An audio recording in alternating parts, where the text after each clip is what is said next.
Welcome to MALDEF's 2017 Washington, D.C. Awards Gala. Tonight is brought to you by the generous support of our co-chairs. Verizon, delivering the promise of a digital world. And Toyota, vayamos juntos.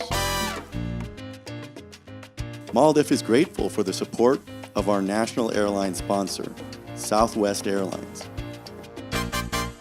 and our national law firm partner, the Sidley Austin Foundation, and our national sponsor, Toyota. MALDEF is proud to honor Hector Sanchez, Executive Director of the Labor Council for Latin American Advancement and Chair of the National Hispanic Leadership Agenda. Marcia Greenberger, Founder and Co-President of the National Women's Law Center. And John Huerta, former General Counsel to the Smithsonian Institution. Please welcome your Master of Ceremonies for this evening, anchor and reporter for Telemundo DC, Claudia Curiel. Buenas noches. Good evening, ladies and gentlemen, and welcome to MALDEF's 2017 Washington, D.C. Awards Gala. I have to give a little bit of a disclaimer before I start. I'm a little bit sick, and I'm losing my voice, so please bear with me, and I'll try and do the best job that I can. But regardless of my health, I'm very excited to be here tonight. I think what we're doing here is so important. We're recognizing Latino leaders in the community. And so many times, the contributions of Hispanics go unnoticed. They're not written about in history books. They're not taught about in the classrooms. And Hispanics have been contributing to the history of the United States from the beginning. For example, did you know that a Hispanic general helped George Washington win the Revolutionary War? Not that many people know. They never teach about him. Why not, right? In fact, he was such a key part of winning the independence for the United States that Congress made a promise over 200 years ago to hang his portrait in the Capitol building. But it wasn't done until just recently. And we all know it takes a long time to get things done in Congress, but 200 years, right? Come on. It shouldn't take that long. We should be recognizing our Latino heroes left and right. And that's why tonight's important. MALDEF is doing that tonight. And I'm also trying to do this. I'm working on a segment with Telemundo about these historic Hispanic figures that have been forgotten. So that's why we're here tonight to recognize our Hispanic heroes in the community. But before we recognize them, I want to share important information about MALDEF. MALDEF opened its doors in 1968 in San Antonio, Texas. Following coordinated efforts by Latino lawyers and community activists from throughout the southwestern United States to create a legal organization to serve the Latino community. MALDEF's victories throughout the decades have immeasurably benefited the Latino community, working to secure its right to a meaningful vote, to equal educational opportunity, to a non-discriminatory workplace, and to fairness and justice in government services. MALDEF has championed the rights of immigrants over many decades, including the organization's landmark victory in Plyer versus Doe, guaranteeing the right to a K-12 education regardless of immigration status.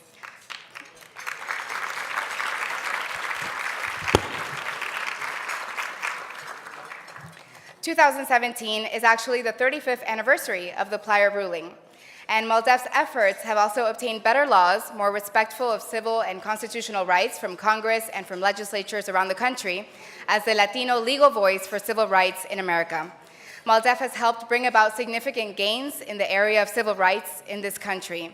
But of course, we still have a long road ahead, and we are grateful we have MALDEF to lead the fight in our courts to secure a better quality of life for Latinos throughout our great nation. And we are grateful to have your support of this very important work. Our program this evening will celebrate the careers and accomplishments of several amazing individuals who have dedicated themselves to safeguarding and expanding the civil rights of the Latino community. As you'll see and hear, we owe them a great deal for their selflessness and courage. First, we will hear from an incredible advocate and role model for Latinos, and she has spent a lifetime breaking down barriers so that Latinos and all Americans can have an equal opportunity to thrive. In November, she knocked down one of the biggest barriers of all when she became the first Latina United States Senator.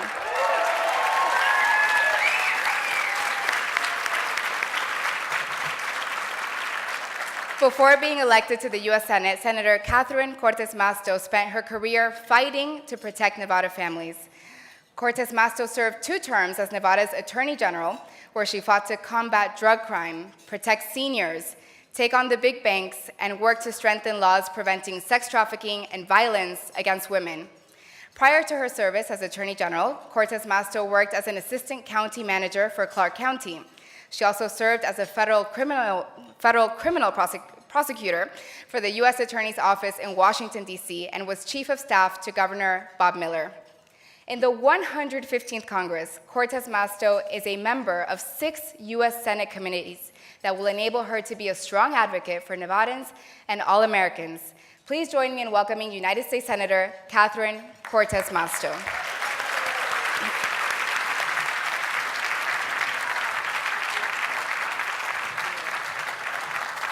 Oh, good evening. How are you?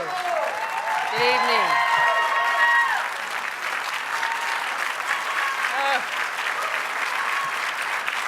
Please, thank you so much. It is just wonderful to be here with all of you tonight. I cannot thank you enough. I am honored. And every time I get somebody who is just so excited that I'm the first Latina ever elected, or I walk in a room and people are excited, you know what, to me it's all of us. I'm here because of so many people in this room, all of the hard work that all of you do every day. And that's what this is about to me. It is about the fight that we need to continue. It is about a role we all have to play. And that's why, for me, my role right now, at this time in history, is to be in the United States Senate at this point in time. But before we get started, let me just say, I want to congratulate tonight's honorees. Congratulations to Hector Sanchez, Marcia Greenberger, and John Huerta. Please. Hector and Marcia and John are incredible leaders in advancing and protecting the rights of the Latino community across the country.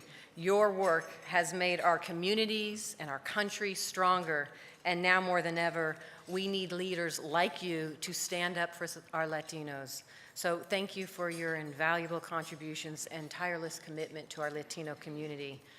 So, it is no secret that we are living in challenging times. I can tell you it has been a challenge every day to confront the administration's divisive immigration agenda and their offensive, hateful rhetoric. But it is because of organizations like MALDEF that we can fight back and come together to continue moving forward. Like so many of you, I am the proud descendant of immigrants. My great-grandfather on my mother's side is from Italy, and my grandfather on my father's side is from Chihuahua, Mexico. And my story is no different than all of yours. My forefathers came here because they came to this country in search of a better life. They came to this country for the chance to succeed, to achieve the American dream, and I still believe in that American dream. I know that everyone here tonight does as well, because without this belief, we wouldn't be here in this room continuing the fight. But I'll tell you what, despite what this administration is trying to do, we know that when we succeed, we do not shut the door behind us. We keep this door open and we make sure that everyone has that opportunity to succeed. My grandparents came here for that very reason. My grandfather crossed the Rio Grande, became and worked as a member of our military and became a United States citizen. Met my grandmother in Las Cruces, New Mexico. Yep. And when my father was 5 years old, picked them up and brought them to a young, vibrant Las Vegas for the opportunity to succeed. Let me tell you, at that time, there were only probably about 20,000 people that lived in Las Vegas. It wasn't the Las Vegas you see today, but it was full of potential. It was full of opportunities for families. If you wanted to work hard and you played by the rules, you knew that you could put a roof over your head and make sure that your kids had every opportunity to get that education and succeed. And that's why our families came here, for that American dream. My family's no different. My father grew up essentially in Las Vegas since he was 5, joined our military, came back, met my mother. She's Sicilian. She's a tough lady if you ever want to meet a tough Sicilian. And they raised 2 daughters. My father parked cars at the Dunes Hotel and Casino. He was a parking attendant. My sister and I were little. My mother was a bookkeeper.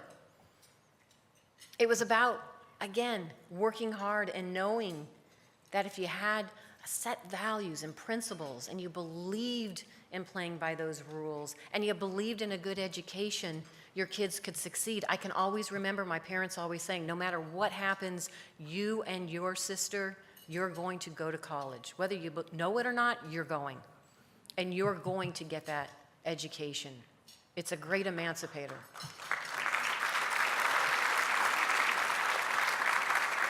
And we did. My sister and I are the first in our family to graduate from college. And I never forget that. I'll tell you what, people ask me all the time, what is it like to be the first Latina ever elected to the United States Senate? And I say, you know what, it is an incredible experience. It's one thing to make history, but it's more important to me to have a seat at the table, to use my voice and bring diversity to the United States Senate.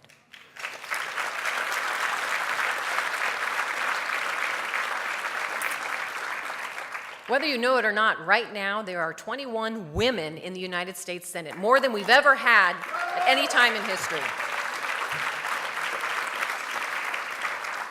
And I'll have to be honest with you, I'll share this with you. There were 7 of us in my freshman class, and we came for a Senate orientation with our spouses. And we showed up at the Capitol. It was almost like being the first day of school. And we all walked up, and the staff is there, and they're waiting for us. They're greeting us. And then first thing in the morning, they said, okay, now we're going to separate. And the senators, we're going to take you this way, and you're going to get an orientation with some of the Senate staff. And then the spouses, we're going to have you go this way with the Senate spouses. And I will tell you, of the 7 freshman senators, 4 of us were women, and it was kind of nice to see 4 men walking away with the spouses to their orientation. And every single one of those spouses, a grin on their face and as happy as could be. And it has not changed. I am proud because my class, my freshman class, is the most diverse. Me, Kamala Harris, yep. Tammy Duckworth, Senator Duckworth, Maggie Hassan. It's just been incredible, and we have been there fighting. We've been there fighting because we know it is our voices that are now being heard, and we have an opportunity to have a seat at that table. We have an opportunity to bring that diversity and represent, which we know, a number of folks who are underrepresented in our country. And that's what this is about. It is making sure that those voices are being heard. And quite frankly, it's also about knowing that by opening that door, there are many, many young people out there looking at us thinking, wow, if they can do it, I can do it too. And today, I will tell you, it's been an incredible experience ever since being elected. Today was a continuation of that. There were several young middle school Latinas who came from North Carolina. They're part of the Mariposa program, and they wanted to meet with me. And the questions they asked were incredible. Incredible. Similar to the questions that I got on the campaign trail, and that's why I am motivated every single day.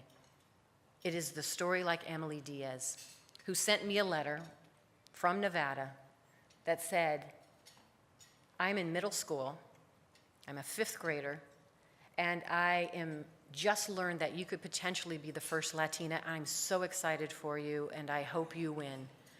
I am also running for student government. And by the way, do you have any tips on how I can win? I said, Emily, I got to meet you. So I invited her in, and we sat down. The next event that I had, I brought Emily and her mother, and there she was. Emily was dressed, she was articulate, she had her clipboard with all of her questions for me, and we got in the corner, and she asked me all of her questions. But this was the final question, and this is a question I get to today. Every day. I want you to know I was born in this country, but my mother wasn't. And under a Trump administration, I am afraid that they are going to take her away from me. Can you promise me you're going to do everything you can to fight for me and my mother? And I said, Emily, I am not only going to fight for you and your mother, I'm going to fight for every family, every child, every parent that is in our community across this country to have every opportunity that I had growing up. You can guarantee it.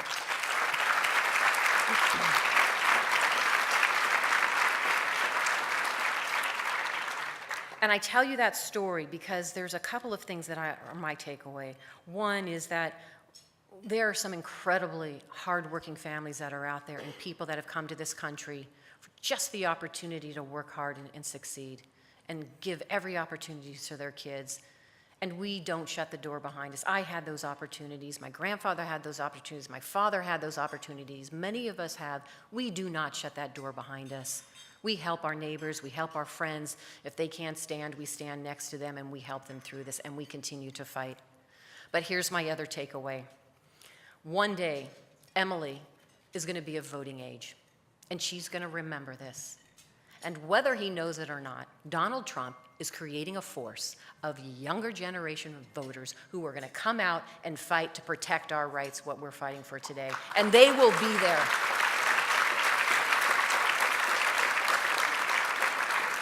They will be there because I'll tell you what, we have a broken immigration system, and the answer to that broken immigration system is not to build a wall. It is not to tear down people from where they come from or issue executive orders that are preying on our communities. It is to pass comprehensive immigration reform in this country.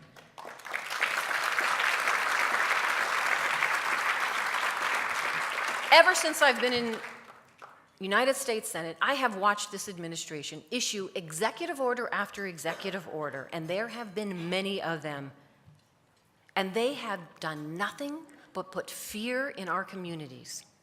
And the worst one was that executive order that was issued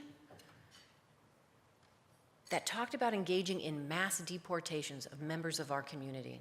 That's why the first bill that I introduced in the United States Senate was to rescind that executive order. Because I'll tell you what, if you spend any time in your communities, and I just came back from Nevada, and I get around and I talk to people in my state, those executive orders, and that particular one, they put fear in our kids and our families and our neighborhoods. Parents are in fear of letting their kids go to school because there's an ICE agent patrol car in the neighborhood. Parents are afraid to go to work because they're afraid they won't come home and they'll never see their families again. They're afraid if they are a victim of a crime to come forward because God forbid that they should come forward and take on that perpetrator and then get deported at the very courthouse steps that they went to be protected. This is what's happening in our community. And this, now more than ever, is why we have to fight. And why I am so proud to stand with MALDEF and all of you, because you are fighters, and you know what it takes, and you're not afraid to stand up when you see somebody that is most vulnerable, that is not being protected in our communities. I'll tell you what, as long as you're out there, I'm going to be by your side. And if we fight and we use our voices in every opportunity and tool that we have and resources, through unity, we can succeed. I promise you that. So if you're there, I will be there with you. And together, at the end of the day, it is about making sure we are doing right by our families. That's what this country is about. Every day that I walked in to the United States Senate, and every day that I walked into my office as Attorney General of the state of Nevada, I remembered my grandfather and the fact that he came to this country like so many, And the diversity of this country is our strength. We are the multicolored fabric of our country and what that American dream stands for. And the younger generation who are out there, they need to know we're going to continue to fight for them, to give them every opportunity to grow up and become whoever and whomever they want. With you, we're going to do this together. So thank you for allowing me to come tonight. Thank you for the support, but more importantly, I give it back to you. You are incredible, and thank you. Look forward to a continued collaboration with all of you. Have a great evening.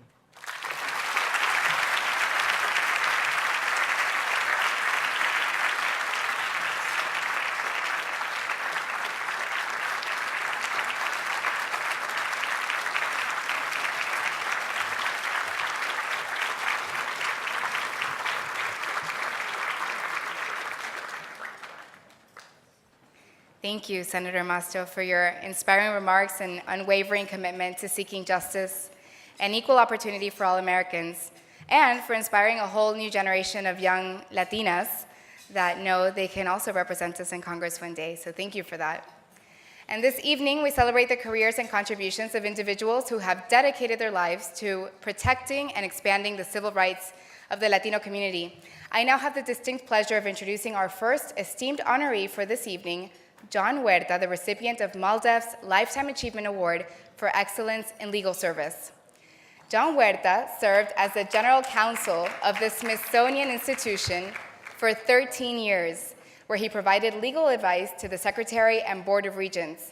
As General Counsel, he directed lawyers and support staff, serving an institution that operated on a $1.2 billion budget, with the nation's 19 museums and art galleries, the National Zoological Park, and 9 research centers with facilities in 9 states, the District of Columbia, and the Republics of Panama and Chile. Mr. Huerta served on the commission to study the potential creation of the National Museum of the American Latino. Previously, he served as counsel at the Western Center on Law and Poverty in Los Angeles, where he specialized in housing, land use, and rights of the homeless in class action litigation. He was an associate counsel of MALDEF, where he focused on civil rights litigation in multiple program areas. John also served as the Deputy Assistant Attorney General in the Civil Rights Division of the U.S. Department of Justice. Mr. Huerta has served on many boards, and he was the founder and former chair of the Museum Attorneys Group and co-founder and member of the National Hispanic Housing Council, among several other distinguished positions throughout his career. He was designated as a super lawyer in Super Lawyers magazine in 2008 and has been listed in Hispanic Business Magazine's 100 most influential Hispanics on numerous occasions. Let's take a look at the video profile of John Huerta.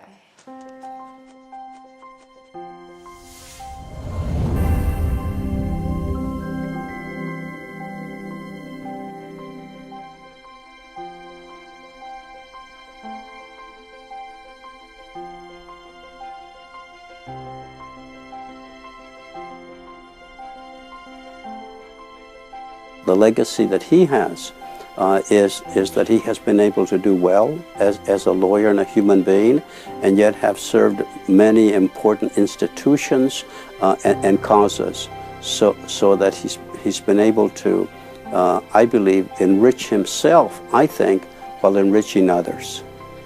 Well, I think my first impression of John was that he was just a really caring person. He was very interested in who we were.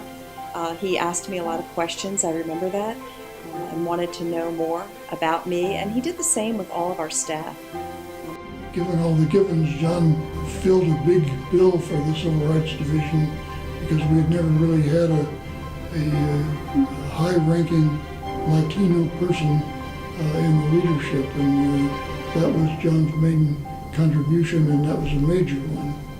In my opinion, what drives John is doing what's right. What's right in whatever situation he's in, whether it's at the Smithsonian Institution where he was general counsel, whether it was working at the Western Center on Law and Poverty, or whether it was working here at MALDEF. Always wanting to make sure that whatever was being done was really in the best interest of the communities that he served. His influence really worked all the way through the National Park Service as well as our organization, which was really instrumental in diversifying the parks with parks like Cesar Chavez, Harriet Tubman, Pullman, sites that told civil rights struggles. So he made a huge difference to us. John went off to do other things, and one of the other things he did was to become general counsel of the Smithsonian Institution. And there's hardly any parallel to that kind of an accomplishment. John is also a Renaissance man. I don't know if people realize that. You know, when you see him, you know, his love of art, his love of banjos, his love of the tango, of music, of zydeco dancing. John is not one-dimensional. He's multifaceted. And that's what makes him so interesting. Well, John's a great teacher, and he's very patient. So I would say, as a leader now of a nonprofit organization, I think that I've learned to take some of that patience in, and also, you know, you're always driving for results when you're a leader of an organization. But John had a way of driving us without us knowing that he was really doing that. And again, it was his thoughtful way of questioning, of pursuing ideas, and being forceful when necessary to drive his opinion home. He was willing to debate. He was willing to sometimes be the most unpopular person at the table. And that's what it takes sometimes, to hear things that, you know, maybe you don't want to hear, but that's how you really drive change. So I hope that I'm a better leader because of John's influence. That if we had even a greater number of lawyers that followed the example of John, we as a state and as a country would be far better off, because he's the type of lawyer, the type of human being that I think makes all of us a little bit better.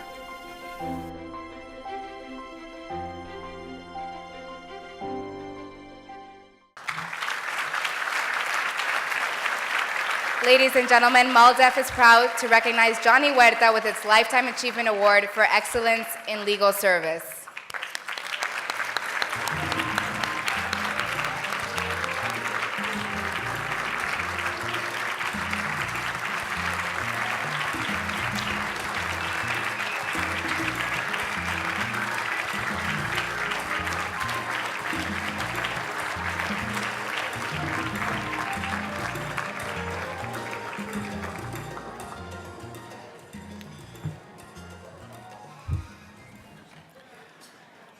Well, that's an overwhelming video.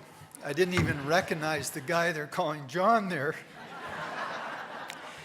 Tom, my thanks to you for and the MALDEF board for this Lifetime Achievement Award. And also congratulations to Hector Sanchez and Marcia Greenberger for their accomplishments as well. I'm so flattered to share the podium with them this evening. And it's my bad luck to follow the senator from Nevada. She was outstanding.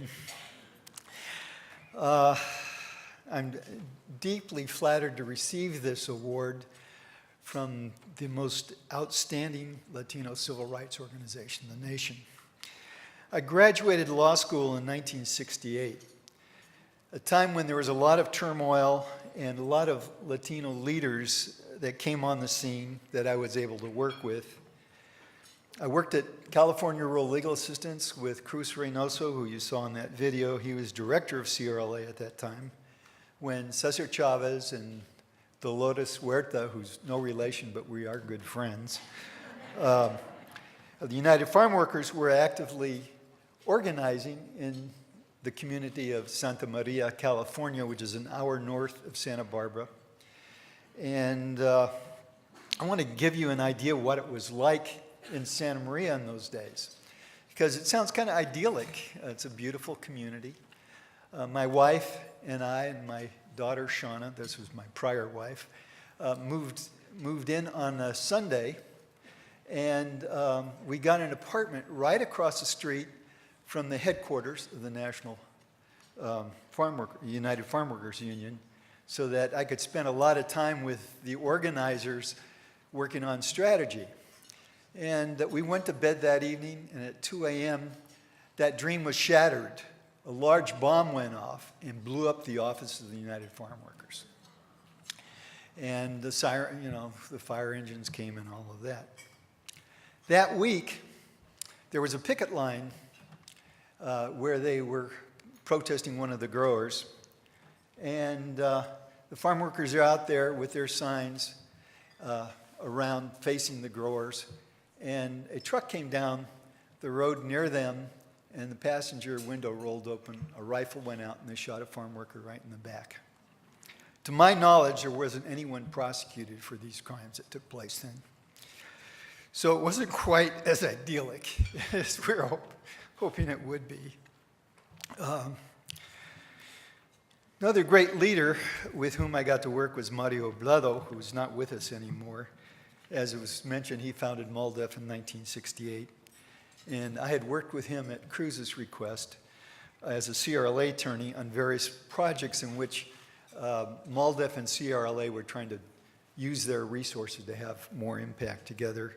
And one of the projects I worked on was the La Raza Lawyers, incorporating that of California, along with the Hispanic National Bar Association.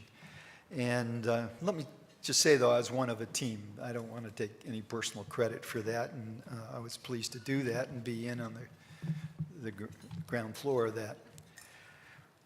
When I taught law school at UC Davis, I had the privilege of working with Vilma Martinez, who was the president and general counsel of MALDEF at that time.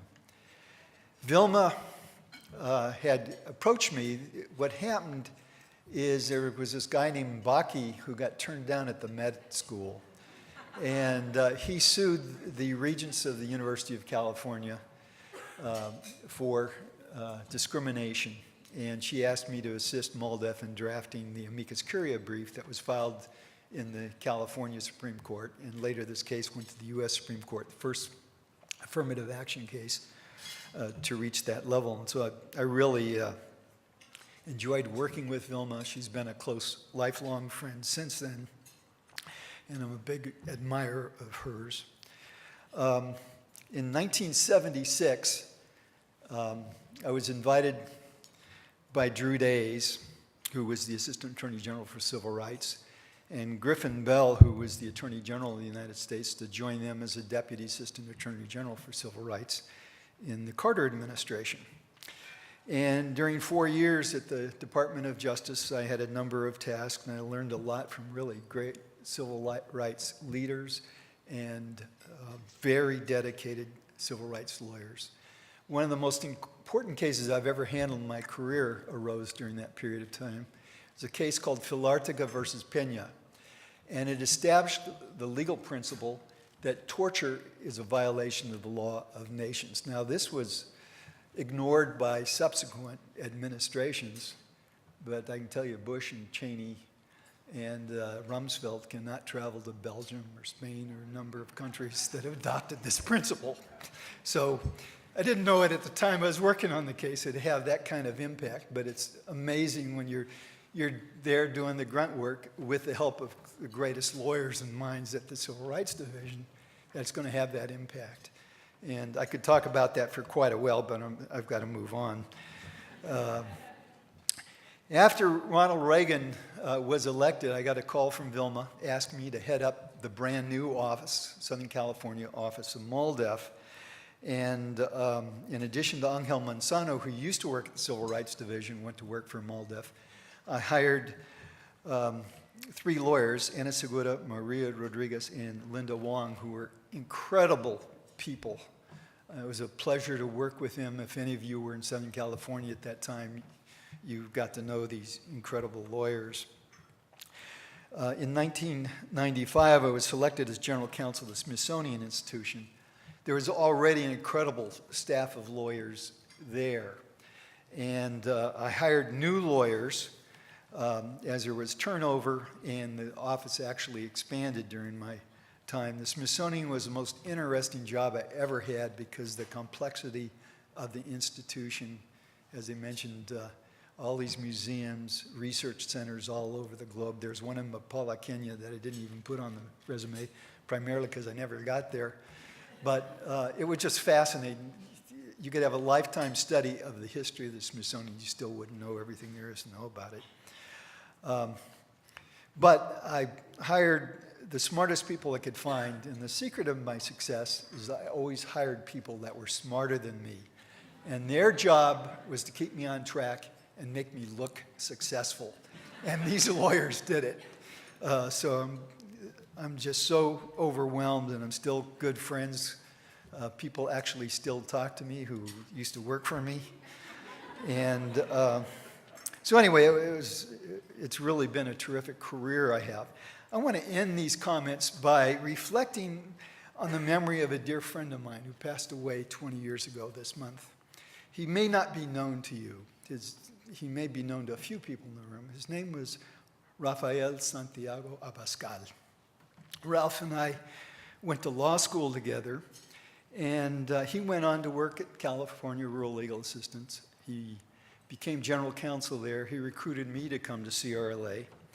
And Ralph filed over 200 lawsuits on behalf of farm workers, welfare recipients, the disabled, and the elderly. He was responsible for banning the short-handled hoe. What the short-handled hoe is a regular hoe, but it's only this long. And Cesar Chavez's hoe is available at the American History Museum if you want to see what one looks like. But the notion was to keep farm workers bent over during their whole working day. And there were a lot of back injuries to farm workers that resulted from that. They didn't want to have a long-handled hoe because they might, God forbid, might rest on it. And so Ralph and other CRLA attorneys litigated that issue, and it was a really important victory for farm workers. Ralph was a pioneer in the environmental justice movement. And what I mean by that is where you bring challenges to the environment that impact poor people. And what we saw in Santa Maria, for example, was that farm workers are working in the field along with their, could be pregnant wives and their children, had these crop dusters fly over them with DDT and other pesticides. And that was the water they'd end up drinking were in open buckets. They're totally exposed to all kinds of pesticides. So Ralph sued and got the DDT prohibited from being used in California. Then he filed a class action against the Environmental Protection Agency. That suit was settled, and over 85% of commonly used pesticides were prohibited by that settlement agreement. There was another person I want to mention, which was a Franciscan priest, Lorenzo Zo Avila, so was his nickname. He was a photographer, and he pretended to be a farm worker and went into the fields in order to document these crop dusters flying over him. And he had a hidden camera, and he took him with him. He photographed, and had he been caught, he would have been killed. There's no question about it. And at CRLA, our offices received bomb threats. And when we got those, we got out of there because we knew they may not just be phony threats. So there was an era of intimidation that was very strong during that period of time. And Ralph is one of my heroes who stood up to that. And so I want to remember him today to this group. I humbly accept this award in recognition of Ralph and the numerous legal services, civil rights, environmental justice, and prosecutors and criminal defense lawyers of all colors, creeds, and genders who have waged the battle for justice in our communities and throughout the country. Most importantly, thank you to all of you who are present here this evening for supporting this event so that the battle may continue. And as Cesar Chavez said, que siga la lucha. Sí se puede.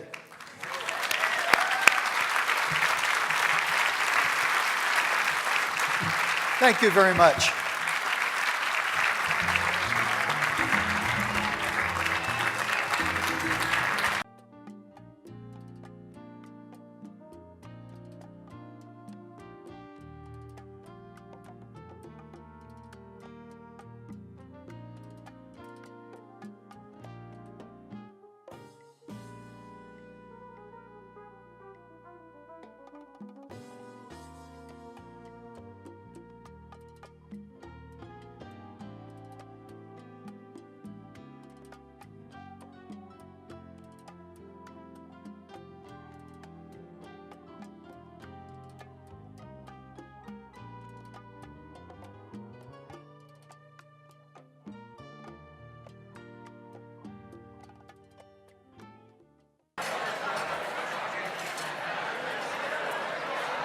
Welcome back. I hope you all enjoyed your meal. And now I'm excited to bring up to the stage the chair of MALDEF's Board of Directors, Regina Montoya. Please join me in welcoming Regina.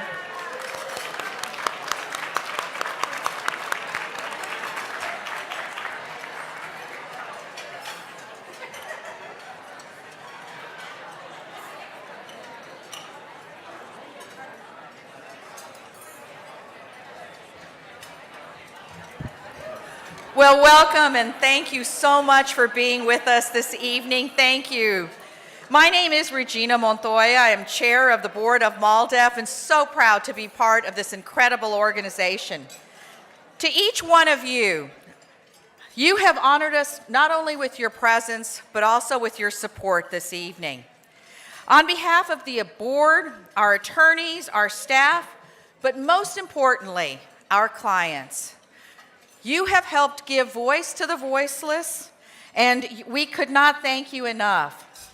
I also want to thank our extraordinary board of directors. It's one of the best boards of directors I've ever served with, and they are so hardworking. And I would like all of the members of our board who are here this evening, and we have almost everyone flying from all over the country, to please stand so we can give a round of applause to the board of directors of MALDEF.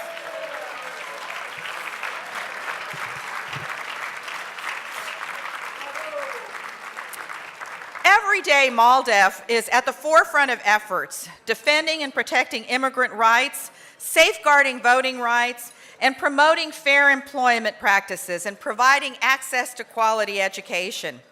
It has been an incredible 2017, as you can imagine, and you're going to hear a little bit more of that from our incredible President and General Counsel. And when we think about the kind of work we're doing, we could not do it without the leadership of our President and General Counsel, Tom Science.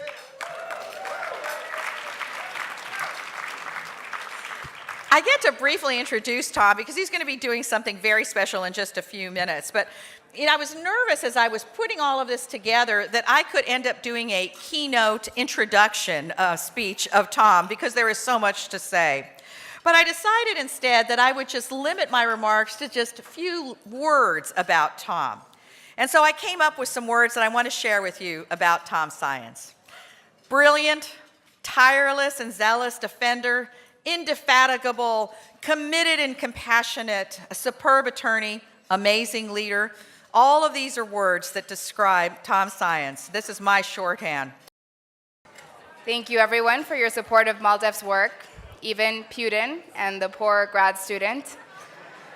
I hope you all had the opportunity to contribute during that exercise and that MALDEF continues this campaign for many more years to come. It's an easy way to give what we can and continue to give to this remarkable organization that fights for constitutional and civil rights day in and day out.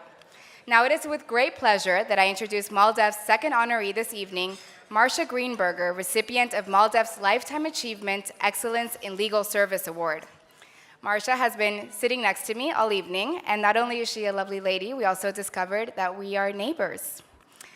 Marcia is described as guiding the battles of the women's movement by the New York Times. Marcia Greenberger is the founder and co-president of the National Women's Law Center. The creation of the center almost 45 years ago established her as the first full-time women's rights legal advocate in Washington, D.C. A recognized expert on women and the law, particularly in the areas of education and employment, health and reproductive rights, and family economic security. Ms. Greenberger has been a leader in securing the passage of major legislation council in landmark litigation, establishing new legal protections for women, and the author of numerous published articles. Examples include the Lilly Ledbetter Fair Pay Act, the Pregnancy Discrimination Act, the Civil Rights Act of 1991 providing critical protections against sexual harassment on the job, and Supreme Court victories strengthening protections for students and teachers against sex discrimination in schools and in the workplace. She has received numerous professional honors and has served on numerous boards. She practiced law with the Washington, D.C. firm of Kaplan and Drysdale before she founded and became director of the Women's Rights Project of the Center for Law and Social Policy, which became the National Women's Law Center in 1981.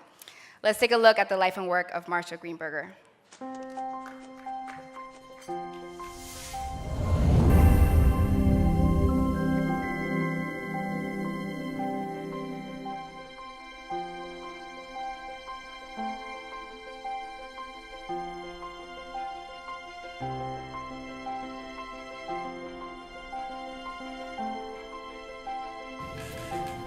Marsha Greenberg is an extraordinary woman. I think Marsha is driven by a deep passion for equality and a real sense that we as lawyers and as advocates can make a difference and can make the world better, not just for women, but for their families and for men as well.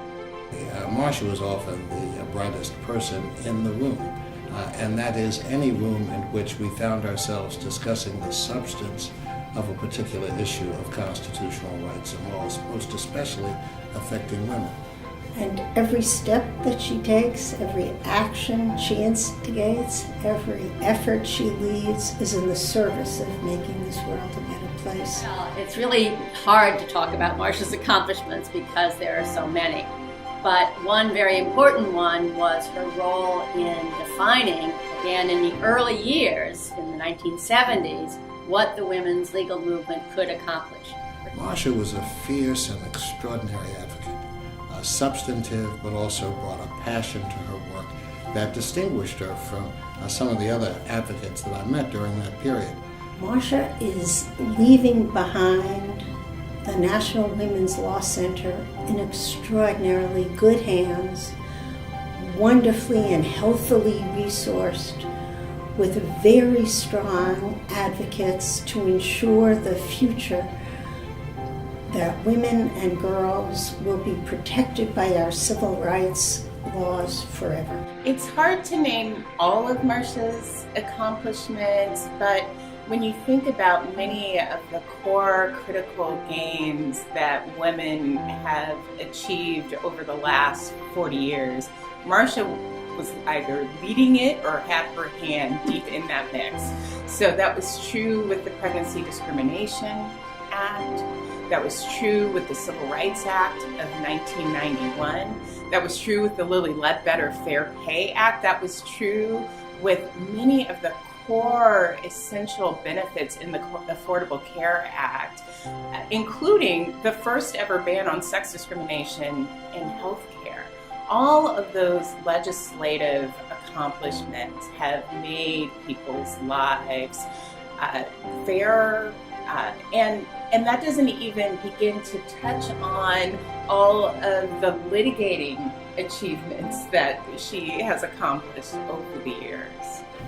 I've learned from Marsha to hold back and not be the first to speak in a meeting, to listen to that room and be a very good listener before you speak up and say your piece, and use that time well to marshal the best arguments you can for the winning argument.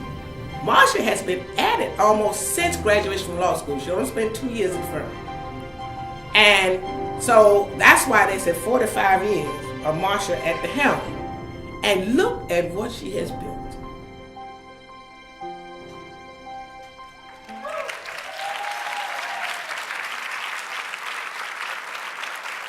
Ladies and gentlemen, please give a warm welcome to Marsha Greenberger.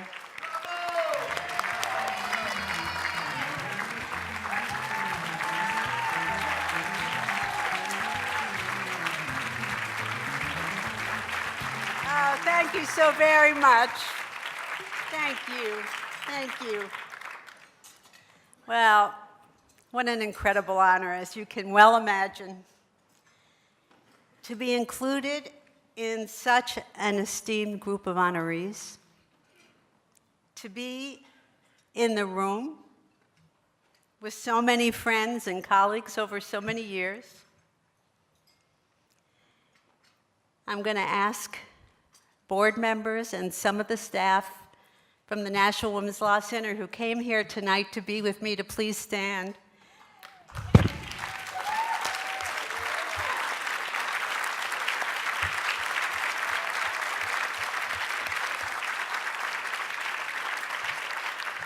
As everybody knows, the way you get to be a success is you pick the right people. I liked very much the point of you pick people who are smarter than you are and you tell them to go make you seem smart and successful. I figured that out. And it's worked like a charm. My co-president, Duffy Campbell, who you saw, and wonderful new successor, president-to-be, as of July 1, for the National Women's Law Center, Fatima Goss-Graves. We're so very proud. And one final person to introduce, my husband, Michael Grieberger. So I have to tell you that we met at the University of Pennsylvania Law School. So when you heard the applause about the University of Pennsylvania Law School, you know what corner that was coming from. But we were a few years earlier than your superstar counsel, Tom. But when we connected in that first year, same section, to give you some idea of how many years earlier it was, Michael, who was trying to flatter me, said, with his electric typewriter and my notes, we would go far. Boy, is that an ancient artifact now. Well, can you imagine getting this award from MALDEF? Put yourself in my place. It's an organization that I've admired, worked with, relied on, learned from since I began my work at the center 45 years ago. Now, in those days, prominent women lawyers, successful women lawyers, were few and far between. Vilma Martinez was one of those very few. And in the 70s, she was more than gracious and kind when I would ask her for advice and help. I was shameless in taking advantage of her good nature. Another trait that I highly recommend as standing one in good stead over the years. Now, you couldn't work on women's rights in Washington and couldn't work on civil rights in Washington and, in fact, work to advance the needs of the poor and those in most need of help and not work with Senator Ted Kennedy. And that's where I first met Antonia Hernandez. She was on his staff.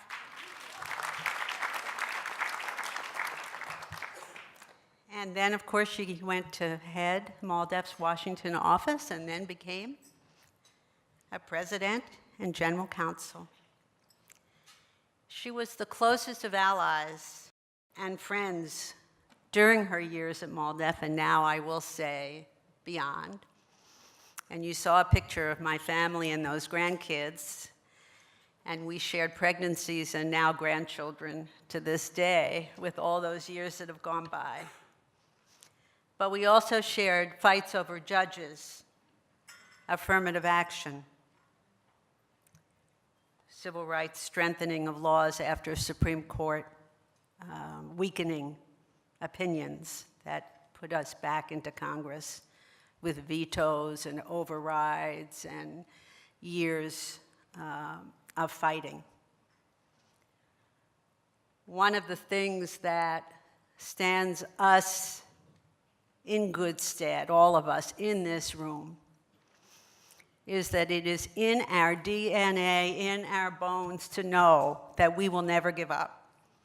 We will keep fighting.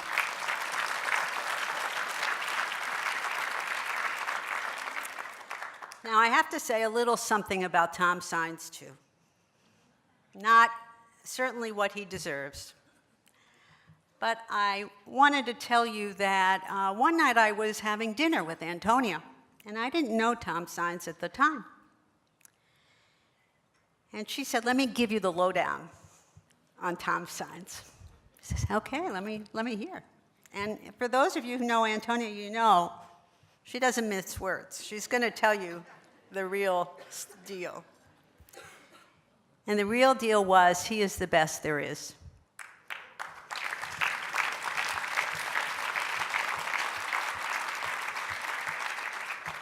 And that is so very, very true. And how fortunate that we have MALDEF, under Tom's leadership, and the superb staff, and your history to work with and depend on during these times. Now, I wanted to tell you just a couple things about some of the work that we did together over the years. But there's one thing in particular that I just wanted to mention. About 10 years ago, not quite, MALDEF and the National Women's Law Center began work on a joint report. It became entitled Listening to Latinas. We interviewed young girls, very much, I suspect, like the Emily that the senator mentioned earlier in the evening. It was an extraordinary experience, a poignant experience. These girls were full of life, full of hope, full of dreams. They wanted to graduate from high school. They wanted to go to college. They wanted to become doctors. The sky was the limit for their aspirations. But all too often, the reality came crashing down. And those aspirations didn't play themselves out in their high school graduation rates, let alone their college graduation rates. And today, the wage gap for Latinas, on average, is greater than $1 million over a working life of a woman, the average Latina woman. And that is a price tag. It's not a full measure of the pain of lost dreams and the limitations of aspirations never able to be realized, of course. But that over $1 million in lost wages, what that means to that mom, her family, her life, her health, her future, it's a staggering figure. Well, that project that we did with MALDEF spawned a number of different projects ever since that have been at the core of the National Women's Law Center's work. And we, in fact, this week have launched an extraordinary campaign, Let Girls Learn, that focuses on the kinds of barriers and discrimination and cruelty that young girls of color face in schools, the way they are pushed out, the way they are treated in cruel and inhumane ways, stereotyped. And perhaps one of the cruelest ways they are stereotyped is that they are ignored. Their needs aren't taken seriously. No one is paying attention to what's happening at home that might affect their ability to stay in school. Whether that young girl is missing class because her mom has no childcare and she desperately needs that job. The kinds of struggles that young girls of color are facing right now is just as heartbreaking as it was when we documented it with MALDEF in that report almost 10 years ago. Well, there's been a fair mention, as you can imagine why, this evening about the challenging times that we are in. Challenging times is sort of a good way of putting it. Terrifying times is all too real for most of those who are truly in need. had this been a dinner a year ago, we would have talked about the urgent work that remains to be done, the terrible income divide in this country, the discrimination, the stereotyping, the unfairness, the burdens for immigrant families. All of that would have been urgent for us to do, but now we not only have to address the need to move forward, but we are in the fight of our lives to hang on to the gains that we have made, case by case, law by law, organizing effort by organizing effort.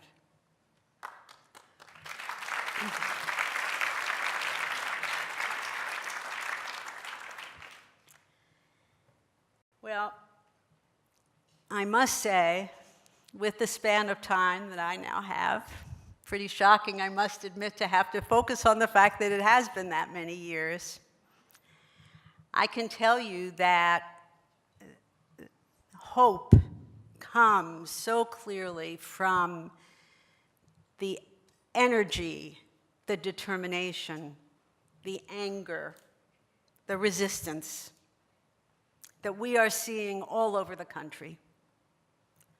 Women's March, the day after the inauguration. Who would have predicted that? All over the world. Who would have predicted it?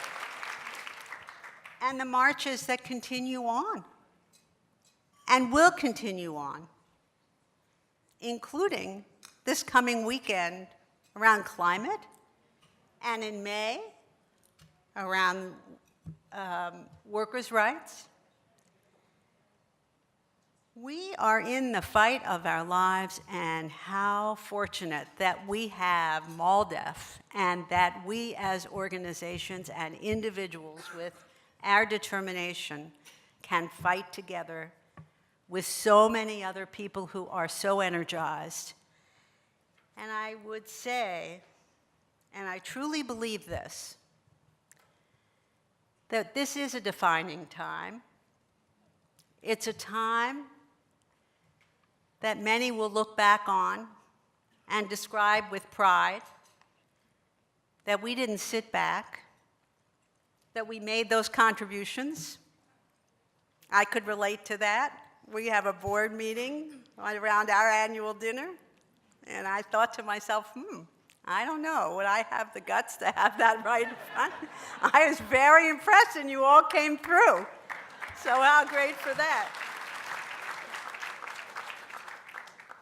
But how great for us to be able to look back at this time and say it was a turning point. We became bolder. We became surer.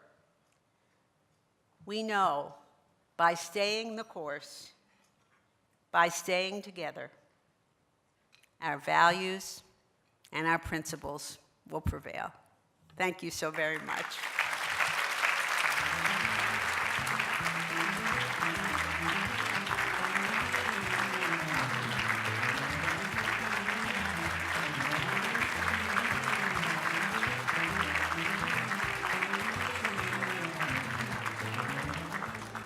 Thank you, Marcia, for relentlessly fighting for a world in which women are able to achieve the goals they could only dream about in the past. Our final award tonight goes to Hector Sanchez, recipient of MALDEF's Excellence in Community Service Award. Hector Sanchez is the Executive Director of the Labor Council for the Latin American Advancement and serves as Chair of the National Hispanic Leadership Agenda. He is an unrelenting voice in fighting systematic injustices against Latinos and the most vulnerable communities across the nation. Throughout his career, Hector has worked in labor, human and civil rights, education, and nonprofit organizations, and has vast experience in policy, advocacy, organizing, research, and community outreach. He has launched national campaigns to improve the conditions of working families and strengthen the Latino voice on critical issues. Sanchez is also a strong advocate for vigorous civic participation, having organized and participated in national campaigns to empower Latinos. In 2012, he was elected chair of the National Hispanic Leadership Agenda, a coalition comprised of the 40 leading national Latino organizations, and was re-elected in 2015. In 2012, the U.S. Office of Personnel Management Director, John Barry, appointed Hector as co-chair of the Hispanic Council on Federal Employment in an effort to remove barriers to recruiting, hiring, retaining, and advancing Hispanics in the federal workforce. Now, he co-chairs the council with the former director of OPM, Catherine Archuleta. In 2015, he was appointed by the AFL-CIO's president, Richard Trumka, to the Executive Council Committee on Immigration. Let's take a look at the video MALDEF produced to pay tribute to Hector's work.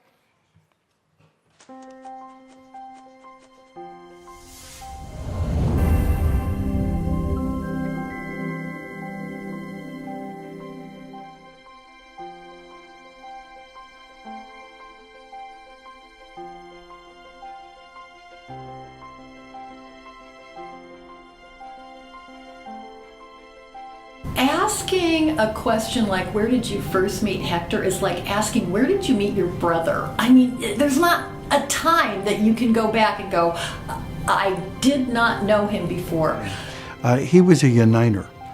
He didn't polarize people, because you could come in, that's a tough subject to bring people together on. Sometimes you have perceived competing interests. Hector was able to come in and bridge a lot of groups, bring them together, help us give them common cause, common purpose, and a common direction. And we were successful in getting a comprehensive immigration bill. Hector is building a legacy of commitment to workers' rights, to justice in the American system, someone who recognizes the importance of advocacy and the importance of never giving in. And I think that's a lesson that he imparts both to those of us fortunate enough to work with him, but to also the followers that he has in the organizations that he represents. You know, I think Hector's deeply concerned about the lives of Latinos in this country, especially the most vulnerable amongst us. He really feels committed to helping low-income Latino workers across the country, and I think that's really what motivates him. But in addition to that, he's been especially focused on helping Latino organizations work collaboratively together and bringing us together to try to unite our voices and make sure we have a bigger impact than we would have if we were separate. I've learned so much from Hector. He is someone who pushes us in the labor movement. He is bold. He's willing to try things and fail, and try things and succeed in a big way. And I think we need both, and to not be afraid of that. Hector is a great guy. He's a good thinker. His brain engages 5 or 6 seconds before his mouth opens always. I think that Hector ably represents the voices of a younger generation of leaders that have come into their own, and he is someone that I have great respect for. He took an organization that was had a good foundation but wasn't really as keen, sharp, and focused as it might be, and made LACLA into one of the sharpest focus groups, constituency groups out there. The labor movement is better off for it. Latino workers are better off for it. All workers are better off for it. So we take our hats off to him and say, hey, Hector, great job. Wish we had more of you. And he understands that la lucha perdida es la lucha abandonada. The only struggle you lose is the struggle you give up, the struggle you abandon. And his legacy is going to be, and it already is, you never abandon it. Even when you lose a battle, you come back the next day and you're ready to fight, and you will win.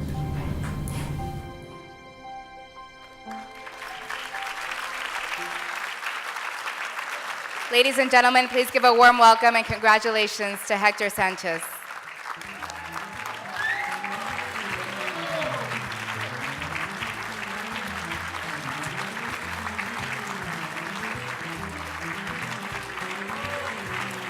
Buenas noches. Well, thank you for that fantastic video is so touching, and it's just such an honor to be here and next to such a fighters that we had in our community, Marcia Greenberger, John Huerta. I'm just so touched to be able to, thanks to Maldev, be here in the same stage. So it's a real honor. Also, Senator Cortez Masto, our first Latina senator in the history of this nation, a great example of the barriers that we need to bring down, but also an element that reminds us that there is so much that we need to do. It's unacceptable that in the history of this nation we only had one Latina senator. Latinas are the most underrepresented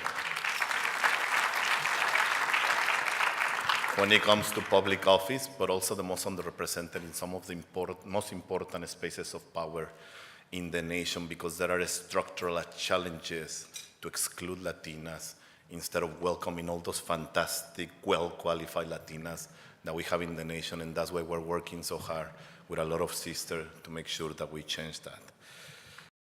It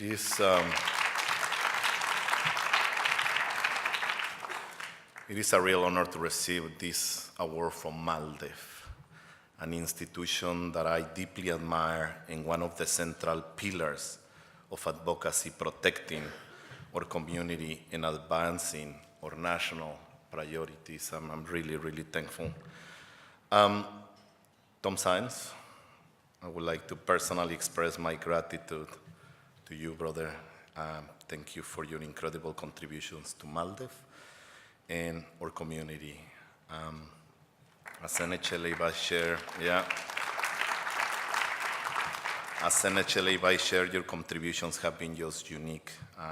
I'm really fortunate for the opportunity we have had to work together. And I know most of the people talk about Tom in the professional way. He's always the best lawyer, the great mind. I remember that day we were at the White House waiting for somebody, and he told me every single president with 3 facts almost about every president. And I have an app, obviously. I was checking everything, and he was right in all of them. So, but I can attest to the human side of Tom, and what a great human being you are. I'm fortunate enough, I think, to cross that line of friendship, and I look forward to all those years that we have ahead as brothers. But I also want to recognize Jim Saenz, your brother, for the patience that you had all these years to work with Tom Saenz, and I really mean it. What a great, real honor to work with you, brother. You have taught me so much. And awards usually go to a particular person, but I honestly believe that awards should go to teams, because teams are what makes the fantastic work successful. So I want to ask our NHLA and LACLA team, some of you are here, to please stand up to be recognized for the fantastic work that you do.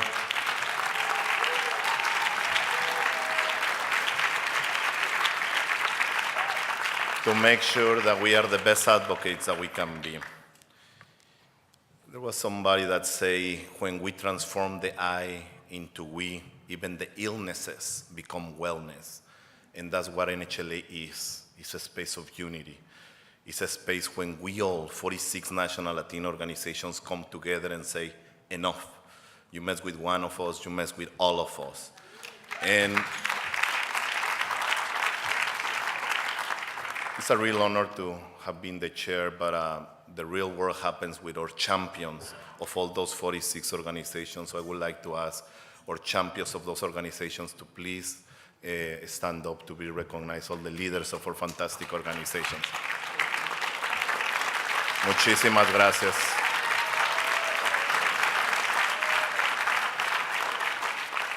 I want to share a personal story, something that is very profound for me. I'm Mexican. I'm a Mexican immigrant.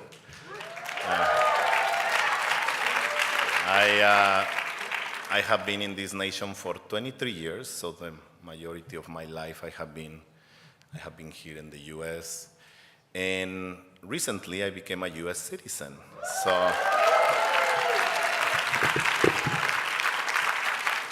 after 23 years, not because I didn't want to, but just because the system that we have in this nation doesn't make it easy for anybody to go through the process, and I can attest to that. They want to prove you over and over to make sure that you prove yourself to go through a bureaucratic system that is constantly making harder for you. I can tell you a lot of personal stories of how painful that process is. When I was already executive director of LACLA, once I got a letter saying you have 2 weeks to leave the country because of a little bureaucratic problem that happened. And I could tell you a lot that are more personal, but it's a system that tries to exclude you. It's a system that doesn't welcome you. And obviously my personal story is nothing in comparison with the devastating suffering, the devastating stories of our undocumented brothers and sisters. People that live constantly in the shadows, in the pain of an ungrateful nation that needs the work, a nation that is addicted to cheap, exploitable, disposable labor. Entire sectors depend on the contribution of our undocumented brothers and sisters, and there is not a line, there is not a system to say, thank you, we want you to be part of our nation, we want you to be part of our society.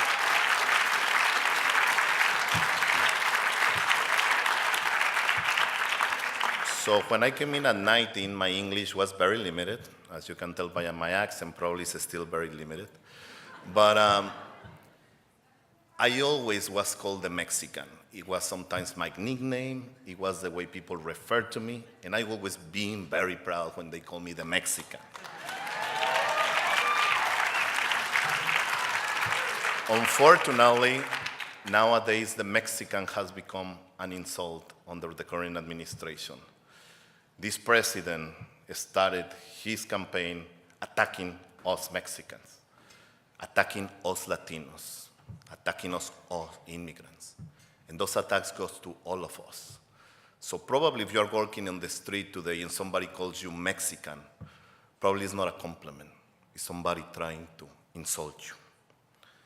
And it's important to understand those elements of how proud we are of our culture, how proud we are of our traditions, how proud I am of being a U.S. citizen, of bringing those two elements, mi mexicanidad, and contributing to this society. But at the same time, this anti-Mexicanidad, anti-Latinidad, anti-immigrantes is an attack on everybody, regardless if we're immigrants or not. Racial profiles against Latinos keep increasing, hate crimes against Latinos keep increasing, bullying against our children keep increasing, and this is a very negative moment about what we represent, about what we are, about the people that look like us. And it's not only against us, it's against our Muslim brothers and sisters. It's against our Jewish brothers and sisters. It's against women. It's against LGBTQ. It's against all these different elements. We are better than that, and we are a better democracy than that. Times of challenges represent times of opportunities. And I think at the end of these big challenges, we're going to come out as a stronger Latino community, as a more unified community, that at a time when we are under attack, we welcome the best of the basic elements of democracy, because now more than ever, we're going to be on the streets doing voter registration, GOTV, voter education, citizenship drives, all the beauty of democracy. We're going to do it better than ever. And some of the fantastic organizations doing this work are here in this room. I see Janet with NCLR, Maria Teresa Kumar with Voto Latino, Bren with LULAC, Mi Familia Vota, obviously MALDEF, all the different organizations. The problem when you start mentioning organizations, I have to mention 46. I'm kind of blind. All of us together working to make sure that we are doing all the best that we can. Winston Churchill once said, don't ever let a Christ go to waste. And I think this is the moment that we have today. Let's work together. Let's be unified. Let's respect each other. But let's come out as a stronger community after we go through all the challenges that we have. But gracias, brother. I think this moment really reminds us that we are the essence of American values, of a nation that was founded of immigration. So I have an ask, and is our organizations need your support. We need to support the institutions. We need to fund the institutions that are in the front lines, funding and speaking on behalf of the organizations. We need to have a stronger tradition as a community of contributing to those organizations. I ask you to contribute to MALDEF. I ask you to contribute to all the organizations that are represented here, because now more than ever, we need to have serious infrastructures in the nation that can be in the front lines. I can attest to the limits. Our staff is just pushing 10,000 directions right now under this administration and the challenges that come ahead. So it's important that we ourselves contribute, that we have that tradition. Even if we're students, I was laughing when somebody say, I'm a student, I give $5. It's great. Let's create that tradition and ask some people to support these fantastic organizations or an immigrant organizations that are doing so much work on behalf of our community, and to make sure that we're a better democracy, a democracy that is reflective of the diversity, of the inclusion, and the values of the nation. Muchísimas gracias for this award.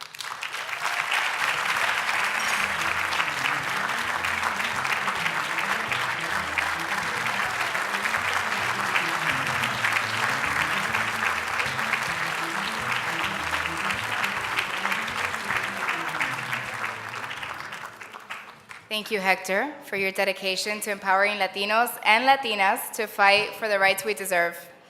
Now I'd like to welcome back to the stage MALDEF staff leader, Thomas Saenz.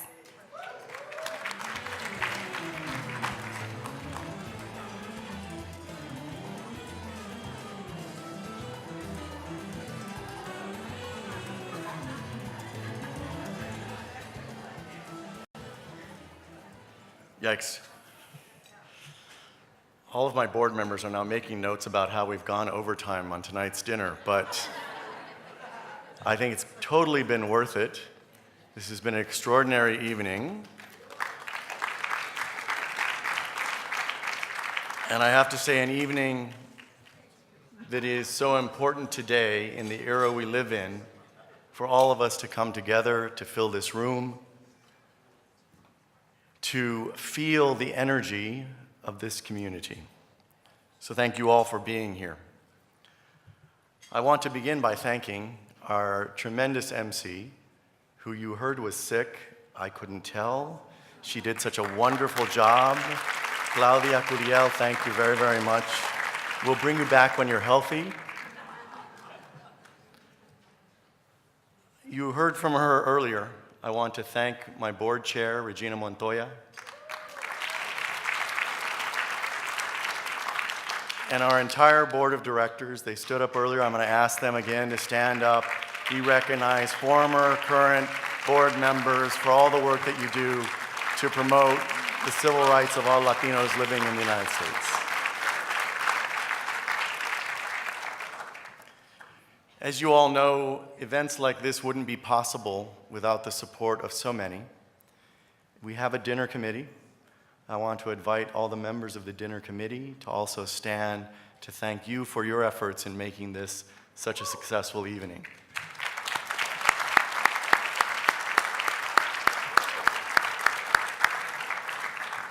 And I want to recognize the MALDEF staff members who put together this evening, helped to ensure that it was the tremendous success that it has been, led by our Vice President of Development, Gina Montoya. I want to thank Cynthia Gutierrez Alvarez, Heaven Ocampo, Jose Delgado, Aaron Eng, and the many others who've helped to put this evening together. Thank you very much.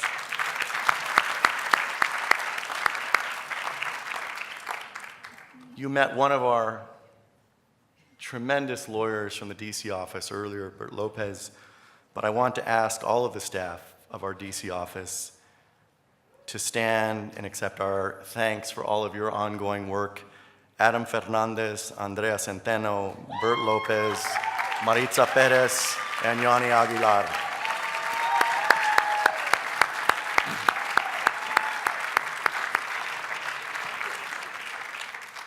So I mentioned earlier that our national board meeting will be tomorrow and the next day, so the board members are here. But it also means that other staff leaders from our nationwide contingent of advocates are here as well.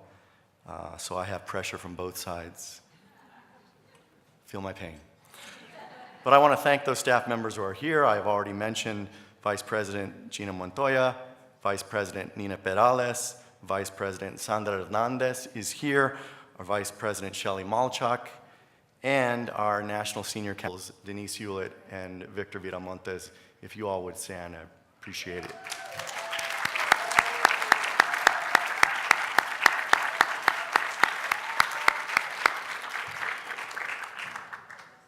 So she's no longer here, but I do want to thank Senator Catherine Cortez Masto for her inspiring remarks.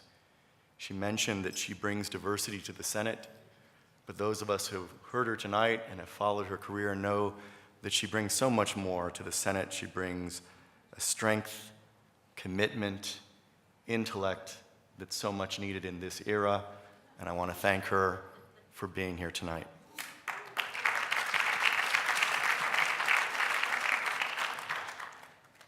Every year, we have the opportunity to honor champions, icons of our community, of the broader civil rights community, and every year they inspire. And this year is no exception.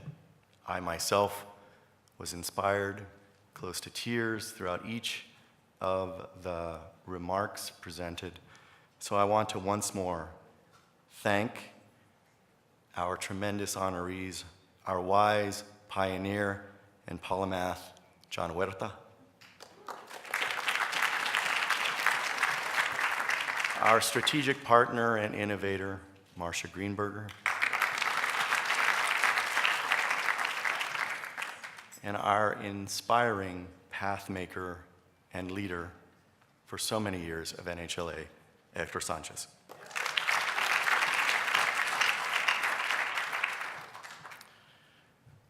"97 days and 10 hours. That's how long it's been. Some of you have heard me characterize it this way before.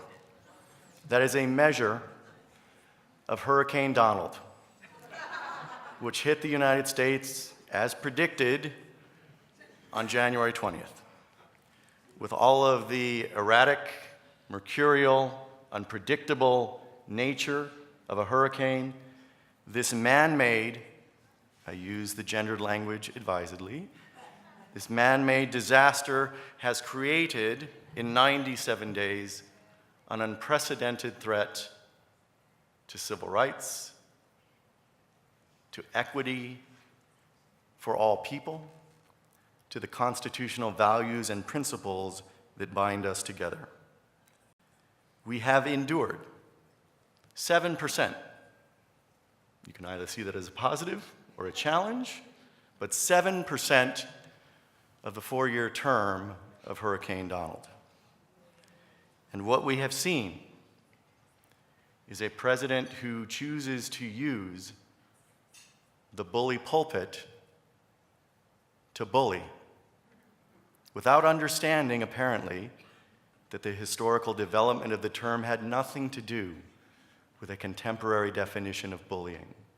But he has used that bully pulpit to do nothing less than bully children, women, the LGBTQ community, the poor, and anyone who falls outside of a small circle of folks he embraces as a part of his community. What a legacy for the first 100 days of any administration, to have terrorized children in families who fear for their parents' continued right to live and contribute in this country, to have terrorized the poorest and most disempowered in our nation, to have terrorized anyone, children or adult, who believes, as we all do, in the Constitution and what it guarantees to each and every person, not citizen, but person in this country. He has overstated repeatedly his authority. He has aspired to convince us that he has imperial authority that he does not. He has appointed perhaps the least qualified set of senior level administration officials in history. He has threatened through executive order, through leaks of pretended executive orders, through tweets, the very safety and security of everyone in this country. I don't think that we overstate the danger in describing it this way.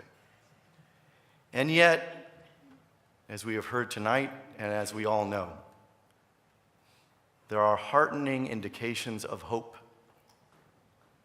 of promise for all of us. The movement that, as Marcia described, began with the march, the Women's March, that has emerged across the country, has encouraged and heartened all of us. A critical part of that has been the cities, counties, universities, schools across the country that have stepped forward to declare themselves sanctuaries, spaces of safety and protection for our community. Folks from across the board, from communities that represent the diversity of this nation, have stepped forward to create and embrace sanctuary. That is extraordinary in 97 days, to have seen the network of sanctuary that has arisen and been embedded in our communities. As encouraging as that has been, we know in this room and at MALDEF that we need more than sanctuary. That sanctuary looks inward, protects, resists, and as critical as that is, it is not enough for us. It is our burden and obligation and our opportunity to transform sanctuary cities, sanctuary schools, sanctuary universities into much more. Instead of sanctuaries, we look to create incubator cities, generator universities, creator schools.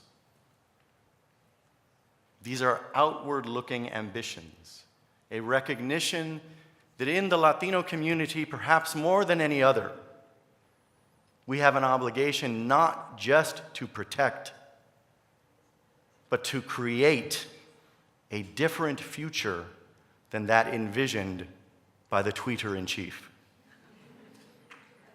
We have an obligation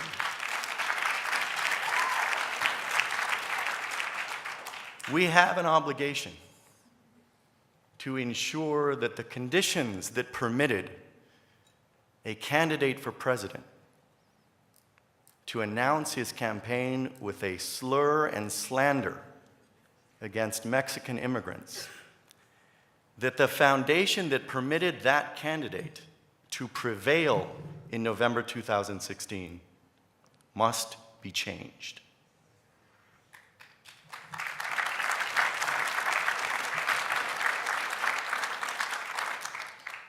When we have incubator cities, generator universities, creator school districts, we can create new citizens through naturalization. We can create new champions through civic engagement and electoral candidacies. We can incubate the next America. We are not talking about making America great again. We are talking about renewing a great America going forward.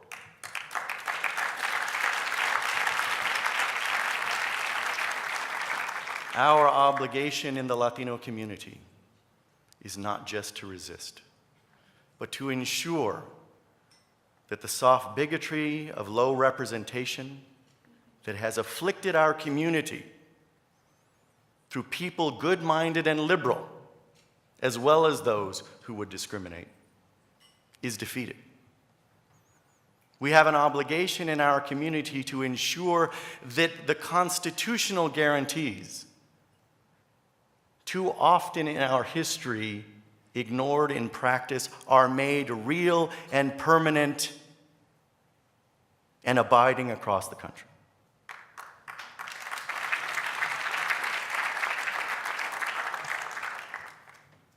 We must ensure in the Latino community that those who would exploit division, prejudice, fear of demographics or other are not the leaders of our country.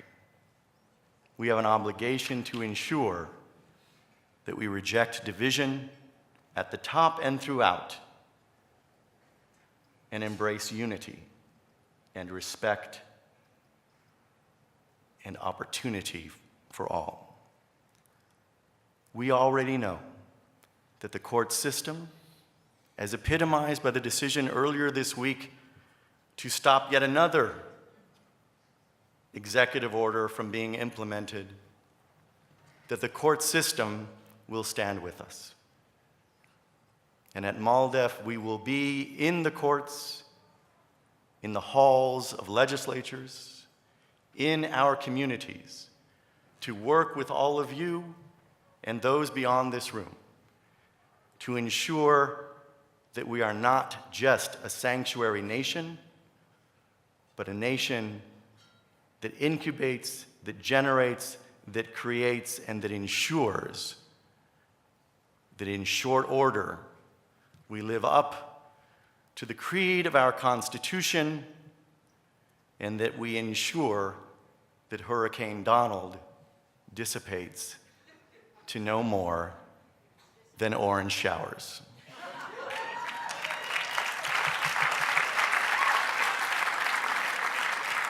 This will be accomplished with all of you working together hand in hand.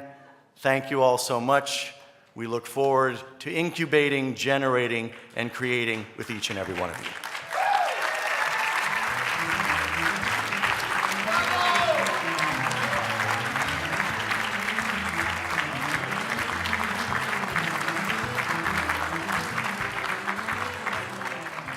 Thank you, Tom. Your dedication and service to MALDEF is greatly appreciated, and on behalf of myself and everyone here, we deeply thank you for your leadership. That concludes the 2017 MALDEF Gala. On behalf of myself, the MALDEF Board of Directors, and its staff, we truly appreciate you being here with us today. We appreciate your support and encouragement to bettering the communities around us, and remember that MALDEF can only continue to grow and provide a voice as the leading Latino legal voice for civil rights in America with your support. With that, I'm going to go rest my voice. Have a good evening. Buenas noches.